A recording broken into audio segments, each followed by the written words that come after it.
се изиска, за да разкаже още интересни подробности за неговата най-голяма страст – тениса, и за това какво му мотивира да пътува по света и да подкрепя българските тенисисти.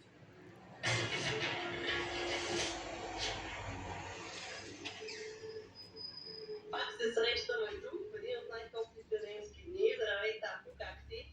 Жули, както виждаш, традицията повелява. Мисля, че вече за трети път се срещаме на тези кортове. Разбира се, да припомним на всички, ти играеш на тези кортове и печелиш германската лига. А ти идваш и подкрепяш. И аз се дължим да подкрепям и германците трепелят от цялата българска мощ. Искам аз да ми разкажеш, защото си говорихме пак с теб и ти още офис по турнирите, още си видял, къде беше, какво видя, разкажи ми. Както винаги, за 10-ти път на Ролан Гарос. Тази година нямахме хора в основната схема, но мечтата ми беше да видя новият грамотен тенисист Димитър Кисимов, 18 годишен, просто фантастичен тенисист. Той игра джуниор, бойс игра, и имах удоволствие да бъда втората седмица за 6 дена на Ролан Гарос. И както си му реда, с българското знаме, особено първият матч, той игра срещу любимеца на французите.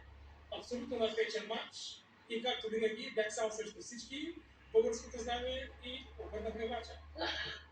С теб няма как, с такава елитка като теб. Каква мислиш е неговата тайна за този успех? Какво забеляза ти? На мен това, което много ми хареса при него е, че доста е скромен и спокоен. Абсолютно спокоен.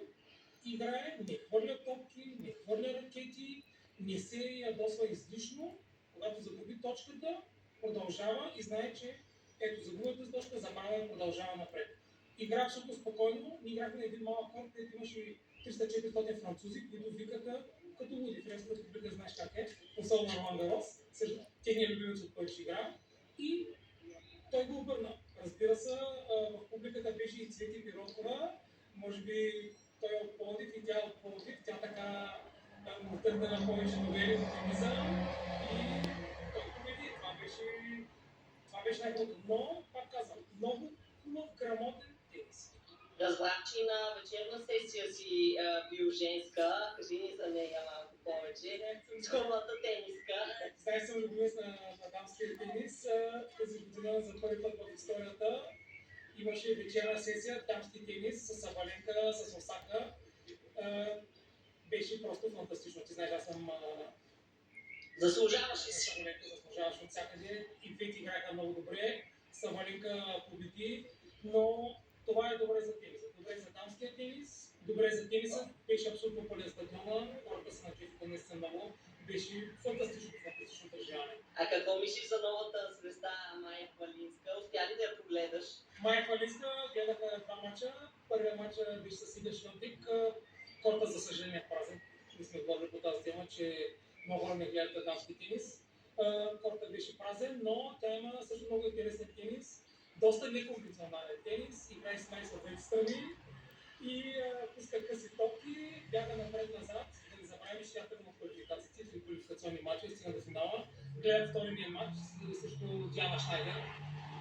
Две тенисистки, които играят с лявата ръка. Диана Шнайдер беше разказала после, че са гледали или са търсили видеа на Хвалинска да играе срещу друга левичарка, не са намерили никъде и просто не могат да разконспират нейната тайна. Но момичето беше доста мотивирано, абсолютно скромно, играеше интересен тенис, неконвенционален и победи. А при мъжете, разочарован остана ти малко от Джокович. Знаеш, в началото ние се надяваме това Джокович да спечели 25-та титла, не се получи, просто фантастичен матч срещу Фонсека. Аз бях на живо, разбира се, Джокович води, матчът почти беше го взел и после бразилската публика имаше над 1000 бразилци. Надвикаха те.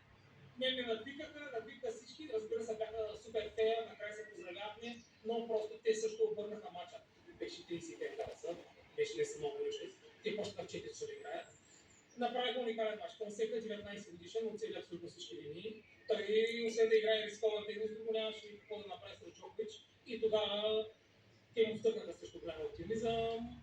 Бразилците са наистина като публика с едно футболен матч. Може би знаеш как е.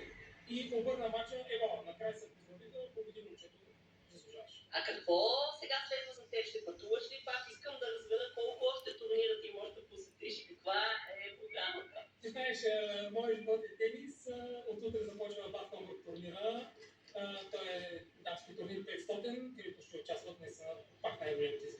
Наоми Осака, Венус Уилямс има лаудкарт, по-доста и даха лаудкарт, Мира Андреева, Ига Швионтек. Просто ще бъде наистина фантастичен тенис. Той е цяла седмица, знаеш, че към е близко на половин час и дните, които мога ще отида. Ние от по-миналата година българите имаме абсолютни фантастични преживявания с Вики Томова, когато си на полуфинал. Тогава я подкрепяме всеки ден на трева. Но за сега това е моят план и после, разбира се, другата седмица, другата неделя почвам за Уимбълдън. Ти знаеш как си му реда. Отивам 3 дена, смятам да бъда там първи кръг. Григор има лаудкарт за първи кръг и Вики Томова, ако излезе в квалификациите, Иван Иванов има на лаудкарт за квалификациите, ако излезе. И се надяваме да влезе Елизара, която е, мисля, че 7 или 8 в резервите, да влезе за квалификации и на Уимбълдън. Ти знаеш как е хората, кемпинг, чакаш на опашка за билети и каквото ти се падне. Ето това е любовта към тениса. Като последно нещо много искам да те попитам, какви са твоите прогнози? Хайде, като човек толкова пътуващ, искам да знам какво мислиш. Прогнози за Уимбълдън? Да. Добре, да кажем, че Синьор или до някъде фаворит, Алкарас няма да играе. И пак казвам, молим се 25-та титла за Новак Джокович. Наистина тревата е неговата любима настилка. Новак Джокович и наистина аз много бих искал да излъгна на Майкъл Турнир. Той сега играе на Чаленджер, да се спечели два мача. Дано да се спечели поне 2-3 мача в основата.